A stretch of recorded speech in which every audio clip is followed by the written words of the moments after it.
네, 장점입니다. 시간이 제가 지금부터 20분 하면 되겠죠?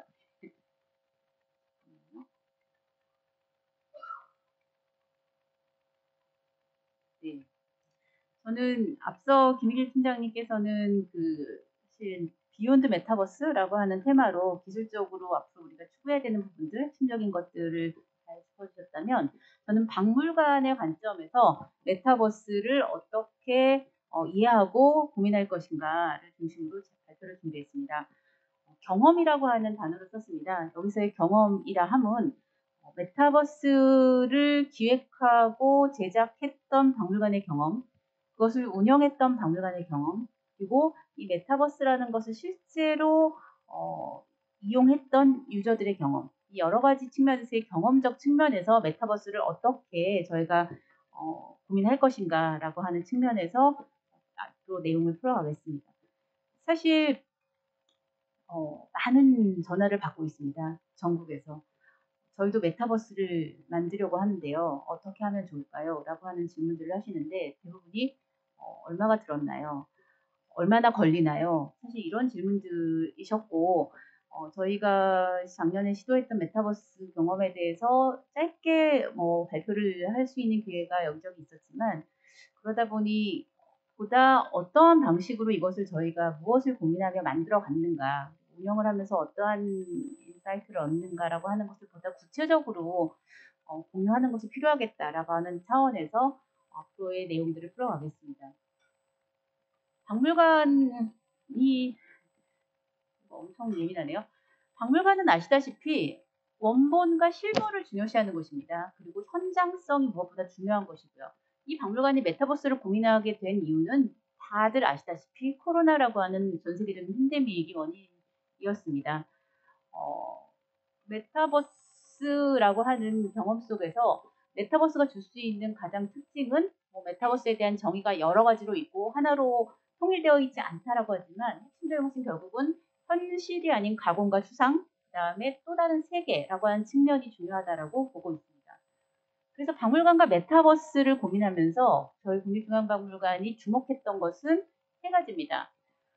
비대면이라고 하는 환경 속에서 박물관은 메타버스라고 하는 새로운 매개를 어떻게 이용할 것인가. 중요한 것은 온라인이다.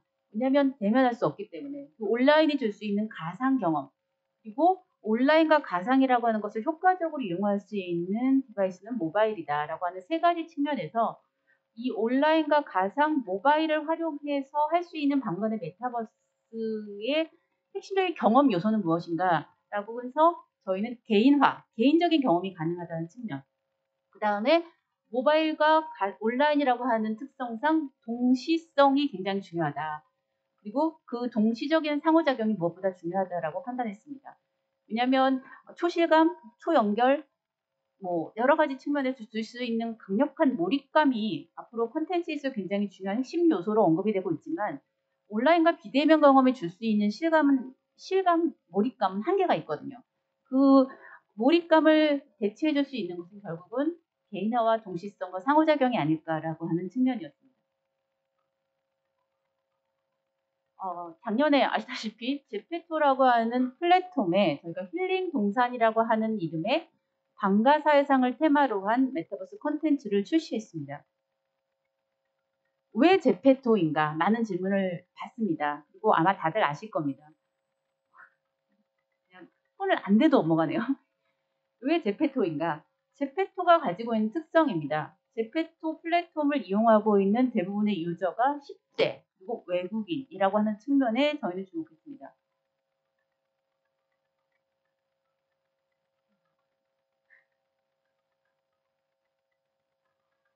지금은 전 세계 유저가 3억 명 이상, 3억 5천 이상 이런 발표도 있더라고요. 근데 저희가 작년 이 사업을 검토할 때는 전 세계 사용자가 2억 명 이상이다라고 하는 기준을 가지고 있었고 해외 이용자가 그중에 90%, 10대가 80%의 비중을 차지한다라고 하는 것에 주목했습니다. 이 플랫폼이 줄 수 있는 경험은 아바타 생성, 월드맵, 포토부스 등등등등 여러 가지의 온라인 가상세계 속에서의 경험을 준다. 그리고 무엇보다도 비대면 환경 속에서 저희가 주목하고자 하는 해외 이용자, 접근이 어려운 해외 이용자, 그리고 새로운 경험층이라고 할 수 있는 10대들을 타겟으로 한 새로운 컨텐츠를 만들어 보자. 왜냐하면 메타버스라고 하는 새로운 경험은 너무나 낯설기 때문에 이 경험 자체를 훨씬 더 수월하게 받아들일 수 있는 수용층이 필요했고, 그리고 접근이 물리적으로 완벽하게 차단된 해외 이용자들을 타겟으로 한 새로운 경험들이 좀 필요하다고 판단했습니다.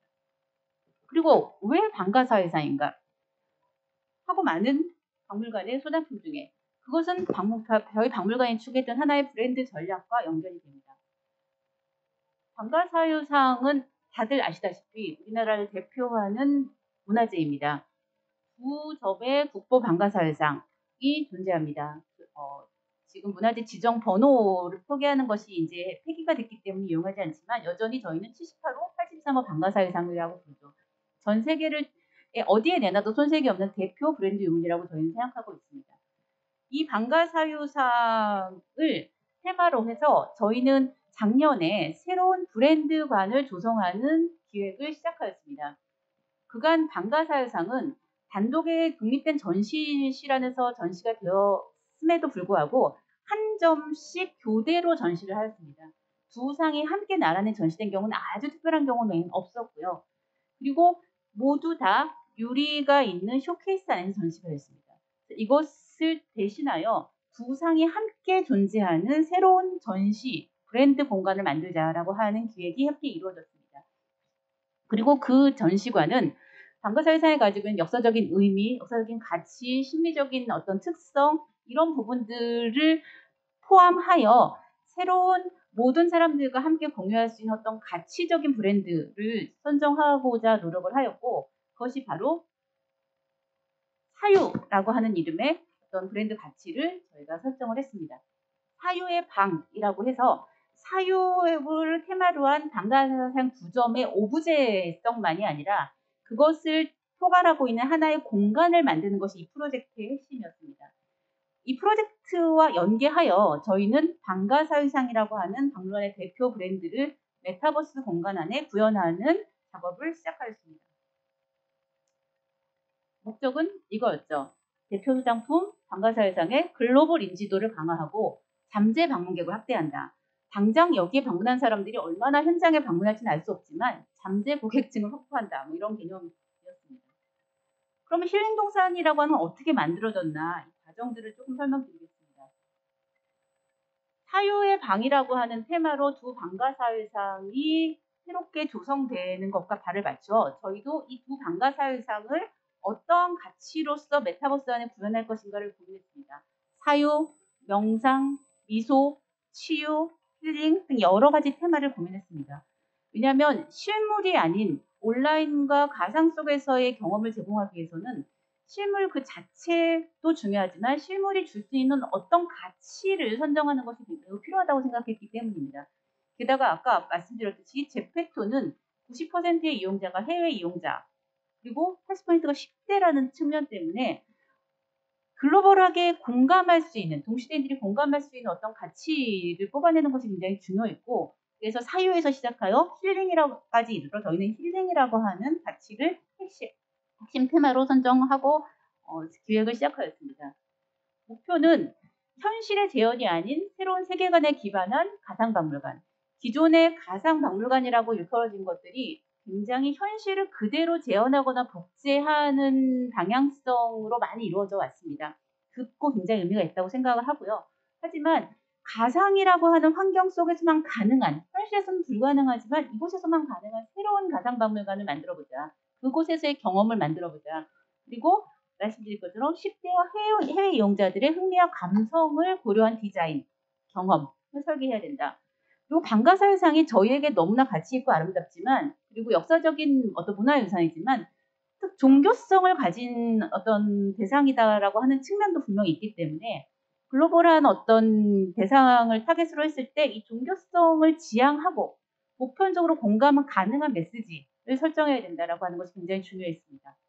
그리고 많은 분들이 게임에 지목하지만 게임적인 요소보다는 자유도 높은 경험을 만들어서 사회적 관계 맺기, 소셜성을 좀 강화하는 것에 목표를 두었습니다. 왜냐하면 게임이라고 하는 것은 게임 스스로도 굉장히 즐겁겠지만 게임이 제시하는 어떤 미션을 완성하면 다시 재방문하거나 오래 머무는 확률이 떨어지지 않을까라는 생각을 했습니다. 왜냐하면 방가사회상이라고 하는 테마를 가지고 저희가 게임적 요소를 풀어나가는 좀 어려움이 있었죠. 그래서 이를 토대로 자발적인 어떤 UGC 생산을 적극적으로 유도하는 것이 저희 목표였습니다. 만들어가는 과정은 월드는 이런 식으로 구성을 했습니다. 메인 공간이 있고 서브 공간이 있습니다. 두 공간으로 분리를 한 이유는 일단 메인 공간 자체를 넓은 원경이 가능한 넓은 들판으로 설정을 했습니다. 힐링과 명상의 공간이라는 컨셉이었고요. 아무것도 없는 그냥 허벌판이네 라고 하는 말씀들을 굉장히 많이 하시는데 이거는 제페토네에서 기존에 구현됐던 다른 월드들과 비교해보면 다른 월드들은 굉장히 잘 짜여진 세계와 그 안에서 구조화된 어떤 공간 구조를 가지고 있다면 이곳은 훨씬 더 자유로운 그리고 훨씬 원경의 시야가 확보가 가능한 이런 공간이었습니다. 그리고 아까 방가사회상을 모티브로 한 브랜드관이 사요의 방이라고 하면서 두 상을 함께 병치하는 것이 굉장히 중요한 컨셉이었는데 저희는 이 두 상을 들판과 그다음에 동굴이라고 하는 두 개 공간으로 나누어서 별도로 대체하는 식으로 구성을 하였습니다. 그 이유는 아주 익숙한 분들이 아닌 이상 저희가 보기엔 너무 다른 두 상이 다르다라는 걸 인지 못하는 분들이 굉장히 많았습니다. 똑같은 거 아니야? 저희가 6개월에 한 번씩 교체 전시를 하는데 같은 거 아니었어? 방가사회상 2점이었어? 라고 하는 질문을 사실 박물관 많이 출입하신 분들조차도 그런 질문을 던지셨고 따라서 전혀 익숙하지 않은 이들에게는 분리된 공간과 분리된 감성과 분리된 환경 속에서 두 상을 나누어서 오히려 존재하게 하는 것 하나의 세계이지만 그 안에서의 서브한 메인 공간들을 분리하는 것이 굉장히 중요하다고 생각을 했습니다. 공간에 대한 디자인 플러스 이 공간이 사실은 사운드, 언어, 음성 대화들을 굉장히 많이 하는 곳이기 때문에 사운드도 이에 걸맞는 음성들로 설계를 구성하였습니다. 그래서 이 공간 안에서 보시는 그림처럼 이렇게 만들었고요. 이 들판 안에서 나지막한 능선을 언덕을 두고 언덕에 큰 나무를 두고 나무 아래 방가사회상 한 점이 존재하게 하였습니다. 그래서 자연스럽게 그냥 이 공간 안에 월드 안에 들어오면 그냥 눈에 띄게 일부러 강제 동선을 설정하는 것이 아니라 자연스럽게 눈에 띄어서 시각적으로 접근할 수 있게끔 하는 그런 정도의 어떤 구성을 하였고요. 또 한 가지는 현실의 방가사회상이 한 번도 이런 자연 채광하에 놓여서 전시된 적이 없기 때문에 이것은 이런 자연 채광하에 놓인 방가사회상은 전혀 다른 맥락 속에서 사람들과 함께 할 수 있다라고 하는 측면에서 이런 자연 공간, 자연 환경을 기본적인 배경으로 설정을 하였습니다. 그래서 여러 가지 어태치라든가 이런 요소들을 두어서 방가사회상에 자연스럽게 다가갈 수 있는 어떤 경험적인 요소를 중심으로 설정을 하였고요. 그리고 동굴 안에는 83호라 불리는 방가사회상을 중심으로 배치하였습니다. 그리고 방가사회상이 가지고 있는 또 하나의 굉장히 특징적인 요소인 이 반가 자세, 포즈를 취할 수 있도록 행동 제어를 만들어서 그 안에서 그것을 따라할 수 있게끔 하는 요소들을 여러 가지로 구성을 했죠. 그래서 이 안에서 방가사회상을 찾아가는 곳이지만 사실 굳이 방가사회상을 찾아가기 위해서 강제적인 어떤 미션을 수행하지 않아도 이 안에서 자연스럽게 선택해서 할 수 있는 여러 요소들을 저희가 이제 구성을 했고 그것을 자연스러운 퀘스트나 혹은 보상으로 구성을 한 상태에서 반복적으로 방문하고 오래 방문할 수 있게끔 오래 체류할 수 있게끔 하는 것을 목표로 설정을 하였습니다. 방향성은 이렇습니다. 힐링이라고 하는 것을 어떻게 구체적인 세계로 만들 것인가 그리고 그것들에 어울리는 사운드를 어떻게 설계할 것인가에 대한 고민을 하였고요. 그 다음에 그렇기 때문에 공간은 개방감 있는 공간을 만들 때 그 안에서 각각의 테마로 잡고 있는 방가사회상을 어떻게 주목할 수 있게끔 자연스럽게 주목할 수 있게끔 할 것인가 그리고 경험이라고 하는 것을 자유도를 높게 두어서 자유도 높은 경험 속에서 본인들이 스스로 다양한 체험을 하고 그 체험의 결과물들이 자신들이 원하는 UGC의 방식으로 생산이 되고 그것이 구전될 수 있게끔 하는 것이 저희 경험의 설계 방향이었습니다. 핵심적인 고려사항은 하지만 진정성이라고 불리는 거죠. 이 공간 안에서 방가사회상이라고 하는 핵심 테마가 얼마나 매력적이고 중심적으로 보이게 할 것인가 하지만 글로벌 이용자들의 감성을 고려해서 그리고 Z세대의 감성을 고려해서 그것이 기존의 이들에게 익숙한 제페토네의 다른 월드와 다른 경험들과 어느 정도의 톤 앤 매너를 맞출 것인가 이런 어떤 조정의 과정들 이런 것을 굉장히 중요하게 생각을 했죠. 그래서 방가사회상에 대한 저희가 3D 스캔과 정밀 모델링 작업부터 시작을 했습니다. 사실 정말 좋은 방가사회상의 3D 데이터를 확보할 테야 라고 하는 그리고 정말 좋은 모델링을 확보해야지 라고 하는 작업을 이전부터 시작을 했죠. 근데 이 작업을 하고 나서 실제 운영을 하려고 하니 큰 난관에 봉착했습니다. 이 제페토, 이 메타버스는 모바일 기반이고 게다가 우리나라처럼 네트워크 환경이 절대 좋지 않은 전 세계인들이 사용해야 되는 것이다 보니 데이터가 무거워서는 절대 안 되는 거였어요. 데이터를 그래서 다운그레이드를 저희가 정말 아주 고퀄의 3D 모델링 데이터를 확보를 만들었는데 그것들을 다운그레이드 하고 나니 너무 조악한 또 이런 상태가 되는 거죠. 그래서 기술적으로는 다운그레이드 시키지만 시각적으로는 이것이 원래 가지고 있는 진정성들을 유지할 수 있을 만큼 그러면서 동시에 제페토의 기존에 존재하는 아까 김기진님이 말씀하셨지만 카툰식의 애니메이션식의 이런 식의 어떤 톤의 매너와도 어느 정도 조화를 이룰 수 있는 이런 방가사회상을 어떻게 만들 것인가 라고 하는 과정들이 저희가 굉장히 중요하게 생각했던 과정이었습니다. 그리고 또 한 가지는 이와 함께 이 방가사회상을 다양한 방식으로 노출시키고 접근하게끔 하자라고 해서 월드 안에 들어가는 방가사회상만이 아니라 다양한 오브제들, 캐릭터들, 아이템들을 같이 만들고 그것을 여러 유형으로 실험을 테스트를 했습니다. 힐링 동산에서 무엇을 할까요? 그러면 방가사회상에 이르는 여정입니다. 방가사회상에 이르는 여정은 사실 이렇습니다. 아까 김일 팀장님이 잠깐 안내를 해주셨는데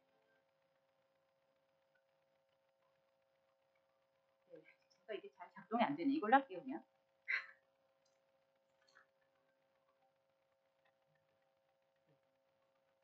방가사회상의 20대 수행동산에 입장하면 여기에 숨어있는 여러 가지 요소들을 가지고 방가사회상 78호에 다가가서 방가사회상을 하나 조금 더 가까이 다가갈 수 있게끔 이렇게 해줍니다. 그래서 이 모든 요소들은 협동의 과정을 통해서 여러 사람들이 함께하는 과정이고요. 이것이 마치어지면 그 다음에는 동굴 속에 들어가서 실제 83호 방가사회상을 대면할 수 있는 이런 과정들입니다.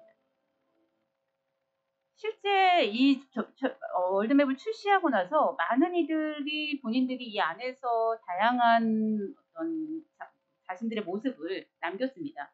가장 흥미로웠던 것은 방가사회상에 이렇게 가까이 다가가서 방가사회상을 대면하는 그런 모습이 굉장히 많이 나타났어요. 저희는 사실 생각을 못했거든요. 방가사회상 무릎에 앉아서 살포시 있는 모습들 그리고 방가사회상과 정말 두 눈을 나란히 두고 방가사회상에 대면하는 이런 모습들 이런 다양한 모습들을 보면서 실제 문화권에 따라서 그리고 우리가 방가사회상이 익숙한 혹은 익숙하지 않은 사람들이 어떠한 방식으로 이 방가사회상과의 상호작용들, 관계들을 형성해 나가는가 그리고 그것들을 얼마나 자발적으로 자신들이 하나의 UGC를 만들어서 유포하는가라고 하는 부분들을 흥미롭게 관찰했습니다. 또 한 가지 이제 궁금해하시는 분이 왜 힐링 동산인가? 왜 제목에 국립중앙박물관이 없고 방가사회상이 없는가라고 하는 부분일 거라 생각합니다. 많이 고민했습니다. 국립중앙박물관 방가사회상 어떻게 해야 되지? 그런데 어떤 고민의 결과에 이르렀냐면 관심을 갖게 하면 이제는 찾아볼 수 있는 세상이다. 이 대상에 대해서 관심을 갖게 하면 국립중앙박물관이 무엇인지 방가사회상이 무엇인지 찾아볼 수 있기 때문에 이 제목을 국립중앙박물관 방가사회상에 있는 월드 이렇게 하면 일단은 이 매력도가 확 떨어지기 때문에 접근성이 굉장히 떨어질 것이다 라고 하는 판단하에 저희는 과감히 그 이름을 제목에서 포기했고요. 훨씬 더 컨셉이 드러날 수 있는 명칭으로 힐링 동산이라고 만들었습니다. 피처링 국립중앙박물관 방가사회상 정도였고요. 그리고 그를 바탕으로 다양한 방가사회상을 여러 방식으로 노출시켜서 자연스럽게 이것들이 많은 유저들에게 방문객들에게 공유될 수 있도록 하였습니다. 모두 7개 언어로 제작을 했습니다. 7개 언어로 제작을 했고 7개 언어도 아까 말씀드린 것 같은 그런 방식으로 이 월드에 대한 소개를 했죠. 현재 오늘까지 누적 방문치가 한 1020만 명 정도 됩니다. 해외 이용률이 한 96%, 재방문율이 굉장히 높고 평균 체류 시간이 깁니다. 제페토 월드맵 평균 체류 시간이 저희가 1월 말 확인한 기준 한 9.9분 정도 된다라고 하면 저희는 이 평균 체류 시간이 굉장히 길고 여전히 재방문율이 높은 편이라고 판단하고 있습니다. 방가사회상 잔디밭, 친구들과 이야기를 나누는 잔디멍이 유행한다라고 하는 분석도 있습니다. 결국은 다양한 UGC가 이 방가사회상의 구전 효과들을 좀 지탱해 줄 것이다라고 판단을 하고 있고요. 여기서 저희가 느끼는 지금 현재의 어떤 고민은 이겁니다. 즐기는 사람이 결국은 오래 머물고 자주 찾는 것이 아닌가. 그리고 그것은 이곳을 찾게 하는 플랫폼 전체의 경험과 맞물려 있다라고 생각합니다. 예를 들면 월드만이 아니라 저희는 포토부스, 비디오 부스 같은 것들을 같이 제작을 해서 이곳이 어떤 제공한 콘텐츠를 소비하는 것만이 아니라 스스로 그 콘텐츠를 창작할 수 있게끔 소비자와 창작자가 같이 공존하는 이런 경험들을 제공하고자 노력을 했습니다. 그것은 저희가 한 게 아니라 제페토라고 하는 플랫폼이 제공하는 여러 가지의 경험들이 그렇게 되어 있다는 거죠. 여기서 자유도 높은 경험이라고 하는 것들이 줄 수 있는 장점은 이렇게 다양한 방식의 뭐 튜토리얼이라든가 뭐 등등등등 브이로그 같은 것들이 만들어진다라고 하는 거죠. 또 한 가지는 AR 증강현실 체험이 가능합니다. 실제 방가사회상에 존재하는 사유의방과 이 제페토를 연결시켜 보려는 시도도 했어요. AR 컨텐츠 나를 AR로 증강시켜서 현재 공간 속에서 뭔가 이것이 증강이 되면은 이것들을 가지고 이벤트도 하고. 그런데 이런 AR 콘텐츠가 줄 수 있는 또 다른 경험이 현실과 가상을 같이 연결시켜 줄 수 있다라고 하는 기능 자체가 굉장히 또 흥미롭게 작용할 수 있다라고 판단했습니다. 하지만 무엇보다 중요한 것은 이것이라고 생각합니다. 이 경험이 줄 수 있는 대부분의 많은 경험들은 이렇게 함께하는 겁니다. 친구들과 함께하는 경험, 관계성, 결국 소셜성이 결국 굉장히 중요하기 때문에 이곳에 많은 사람들이 계속 찾고 방가사회상 킬링 동산이 아니라 제페토라고 하는 곳에서 사람들이 유인할 수 있는 것이 아닌가. 뭐 관심을 가지고 한두 번 정도는 들어볼 수 있겠지만 계속 방문을 하려면 그런 관계성 설정이 되어야 된다는 것이 굉장히 좀 특징적인 요소가 아닐까라고 생각을 하였습니다. 여기서 핵심은 아바타예요. 또 다른 나의 자아. 근데 이 아바타가 등장하는 메타버스가 이렇게 계속적으로 유지가 되려면 감정이입이 가능해야 되거든요. 나를 대신하고 나를 드러낼 수 있는 감정이입. 그리고 이 감정이입이 가능하게 하는 것은 결국은 저는 기획이지만 기술적인 요소가 굉장히 중요하게 뒷받침돼야 된다라고 생각합니다. 이 동산 안에 그냥 누워서 이렇게 바람을 쐬는 것만으로도 내가 휴식을 하는 것 같은 어떤 감정이입을 할 수 있고 내가 방문하는 곳에서 이렇게 여러 가지로 나를 대신해서 인증샷을 찍을 수 있는 이런 것들을 굉장히 손쉽게 그리고 다채롭게 할 수 있는 경험. 게다가 이렇게 동영상을 이용해서 굉장히 다양한 동작, 모션을 자연스러우면서도 또 매력적인 아바타로서 구현할 수 있게끔 하는 것.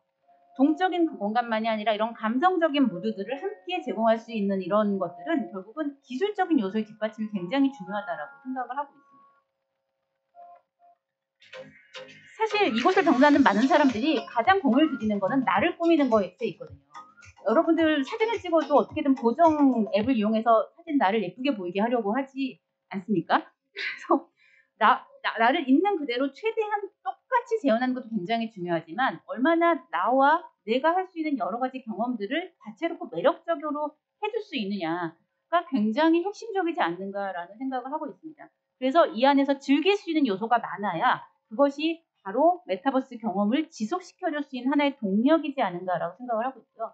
박물관 입장에서 메타버스는 과연 어떠한 가치와 메시지를 가지고 브랜드를 이 메타버스 경험에 담을 것인가 그리고 그 경험을 얼마나 차별화할 것인가가 굉장히 핵심적이라고 생각을 하고 있습니다. 그리고 이곳이 줄 수 있는 여러 가지 경험들이 결국 박물관에서 원하는 건 문화유산이라고 하는 원본으로 이끄는 하나의 창의 역할을 해주기를 바라겠죠. 그렇다면 지금 저에게 과제는 뭐냐면 특화된 즐거움을 무엇으로 설정할 것인가. 즐거움은 단지 게임적인 놀이만을 뜻하는 것이 아닙니다. 배움이 줄 수 있는, 정보가 줄 수 있는 즐거움도 있고 놀이가 줄 수 있는 즐거움, 휴식, 그 안에서 교류, 창작의 즐거움. 하지만 어떤 즐거움을 메인 타겟으로 목표로 삼고 우리가 이 메타버스에 접근하느냐가 박물관에 계신 많은 분들이 고민해야 될 것 같아요.